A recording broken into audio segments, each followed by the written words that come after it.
1 Peter chapter 5, verse 7. And sabi po dyan, basahin po natin ng sabayan. Casting all your care upon Him, for He careth for you. Let us pray. Lord Heavenly Father, thank you, O God, for this time that we could able to gather in this place despite of the storm. Lord, thank you for each and everyone that are here. Panginoon, that we could able to praise and magnify your name. Lord, dalangin ko po that you continue to calm my heart, that I could able to preach accordingly, Panginoon, not my word, but your words upon me, Panginoon. Thank you, O God, for this time. In Christ's precious name we pray. Amen. Maupo na po tayo. As a way of introduction, sometimes, or more madalas, when we suffer deeply, we are led to wonder if God cares about our suffering. Does God really cares what is happening to our situation, our struggles, and our worries? But the answer to this question, sabi nga po ng kinanta, He has been good to all of us. We did not deserve anything, but He gave abundantly. He cares, yes, He cares about His children. He cares for all of us. The Bible is clear that even the very hairs of our head is all numbered. In the book of Luke, chapter 12, verse 7. But even the very hairs of your head are all numbered. Fear not, therefore, ye are of more value than many sparrows. The fowls of the air, so that not neither do they reap. In Matthew 6, verse 26. Are we much better than they? We are chosen generation. We are a royal priesthood. We have the Holy Spirit of God that dwells in us. God gave His Son to die on the cross to save each and every one. So God so loved the world in book of John chapter 3 verse 16. God's love, or the agape love, is not like a brotherly love or love between husband and wife. It is the most self-sacrificing love that there is. The type of love is the love of God has for His own children. This type of love is what displayed on the cross by Jesus. In John chapter 1 verse 12, but as many as received Him, to them gave He power to become the sons of God, even to them that believe on His name. God cares to His children, and we are so privileged that God gave us the power to become the sons of God, the Bible says. As I entitled the message, Jesus cares. Number 1, Jesus cares when we stumble and fall in our faith. Proverbs 24 verse 16, for as just man falleth 7 times and risen up again, but the wicked shall not fall into mischief. The moment we accept the Lord Jesus as our Lord and personal Savior, temptation, challenges, discouragement is already part of our Christian growth. Maturity in faith. Hindi po natin pwedeng alisin yan sa ating pong paglakad sa pananampalataya sa Panginoon. May pinagdadaanan tayo, normal po ang may pinagdadaanan. Hindi po siguro normal kung wala po tayong pinagdadaanan sa ating pong pananampalataya.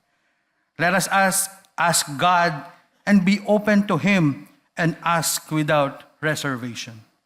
We are privileged to call upon direct to the Lord because we became righteous in the sight of God, the imputed righteousness that we inherit when we accept Lord Jesus as our Lord and personal Savior. The Bible says in 2 Corinthians chapter 13, verse 5, examine yourself, be ye in your faith, prove your own selves, know ye that your own selves, how that Jesus Christ is in you, except ye be reproached. Let us always examine our faith if our faith is still in the Lord Jesus Christ. Baka naman po dahil wala na tayong pinagdadaanan, baka wala na po tayo sa faith. Yung faith, the imputed faith na meron po ang Panginoon sa ating pong buhay.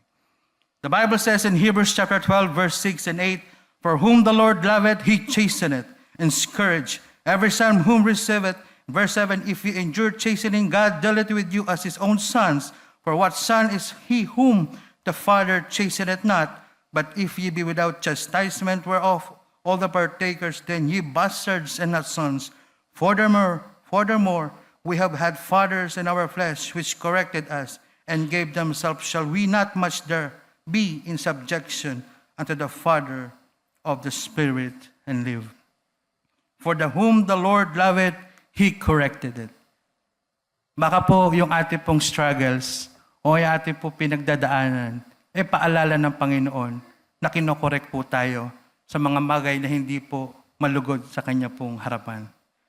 Who endured chastening, God dealt with us as His own Son. Gaya po ng mga anak, pag nagkakamali po, di po ba sa mga parents, pinagsasabihan, kinokorek, para habang bata pa ay maitama. Ganon rin po tayo sa harapan ng Panginoon. Hindi niya po hahayaan na tayo po'y magkamali. At hindi niya po hayaan na magpatuloy tayo sa bagay na mali o doon sa pagkakamali na meron po tayo. Sabi nga po dyan, pag tayo po'y magkamali o tayo po'y madapa, when we fall, we don't give up. We stand up. We look up.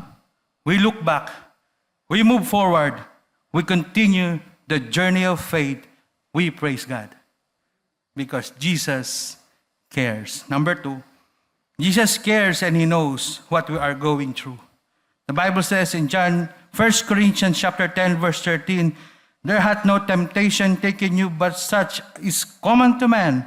But God is faithful, who will not suffer you to be tempted above that ye are able, but will with the temptation also make it a way for escape, that ye may able to bear it. Our God is faithful and just. God, He will allow us to be tempted, tried, be broken, that by the grace of God we are able to bear it. One of the most very familiar stories in the Bible is the story of Job. In God's sovereign wisdom, He knows everything we do not know. He can see even the unfold in the future that we could not have ever even imagined. Also, God rarely does things that one singular reason. Oftentimes, God will achieve many things with just one event. And He may have 1,000 purpose that He accomplished in the life of His people. God probably did not care so much what Satan thought, but in His wisdom, God knew Job will remain faithful no matter what happened. The Bible says in Isaiah chapter 55, verse 8 and 9, for my thoughts are not your thoughts, neither your ways my ways, saith the Lord. For as the heavens are higher than the earth, so are my ways are higher than your ways, and my thoughts are your thoughts. The story of Job may happen in the Old Testament, but the faith and the trust of Job in God will last forever. The trials and the temptation that will come into our life is also the answer to it. But will with the temptation also make way to escape, that ye may be able to bear it. Kailangan lang po i-recognize natin yung pagkakamali. Kailangan po i-recognize natin na ang magtatama po sa atin ay ang Panginoong Hesukristo. We need to recognize that God is able and God is in control. Proverbs chapter 3, verse 8 and 9, trust in the Lord with all thine heart, and lean not unto thine own understanding. In all thy ways acknowledge Him, and He shall direct thy paths. Trust God, believe in God. Sabi nga po doon sa isang quotation na narinig ko, kaya sa ating pong mahal na pastor, ang buhay ng anak ng Diyos ay hindi po isang track and field. Hindi track and field contest yan. Hindi po 400 relay. Ang buhay, ang tunay na anak ng Diyos ay isang marathon race. Hindi paano mo umpisahan ng mabilis o umpisahan ng mabagal, but kung paano tayo magiging consistent sa ating pagtakbo, sa ating pananampalataya sa Panginoon. And number 3, Jesus cares when we pray to Him. 1 John chapter 5, verse 14 and 15.